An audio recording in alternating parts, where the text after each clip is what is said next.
আসছেন দেশের ধর্মনিরপেক্ষতা, সংবিধান এবং গণতন্ত্র রক্ষায় আগামী 19শে এপ্রিল আসন্ন লোকসভা মঞ্চের প্রার্থী আশিস কুমার সাহা ভোট চাইতে চাইতে আপনাদের দিয়ে এগিয়ে আসছেন।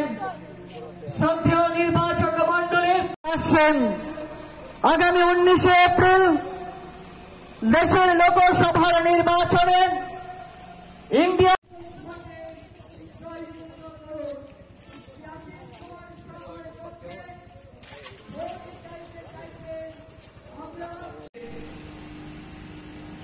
এই লোকসভা নির্বাচনে আপনাদের যে কোনো রায়, আপনাদের মতদান, এই রায় যদি ভারতবর্ষকে বাঁচাতে, ভারতবর্ষের মানুষের স্বার্থ রক্ষার্থে, সংবিধান বাঁচাতে আপনারা যদি ভেবেচিন্তে সিদ্ধান্ত না নিন, তাহলে আগামী দিন আপনাদের আর ভোটাধিকারই থাকবে না যে ভোটের মাধ্যমে আপনারা আরেকটা সরকার পাল্টে দিতে পারবেন বা আরেকটা সরকারকে প্রতিষ্ঠিত করতে পারবেন, সেই সুযোগ আর নেই।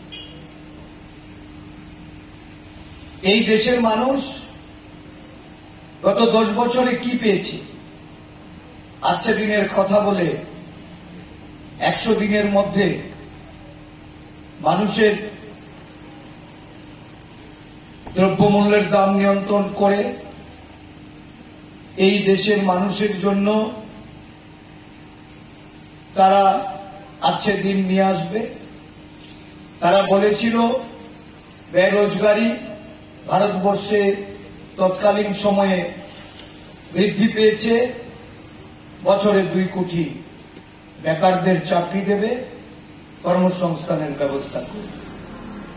তারা বলেছিল বিদেশের কালো টাকা দেশে ফিরিয়ে এনে প্রত্যেকটা মানুষের অ্যাকাউন্টে 15 লক্ষ টাকা করে জমা করা। নানা রকম প্রতিশ্রুতি রেখে যারা সরকারে এসেছিল, আজকে তাদের কাছে নিশ্চয়ই দেশের জনগণ, আমাদের এই আনন্দনগরবাসী, তাদের প্রশ্ন থাকবে। বিজেপি বন্ধুরা যারা বিজেপি করছেন, পতাকা কাটছেন, ফ্ল্যাগ ফেস্টুন লাগাচ্ছেন,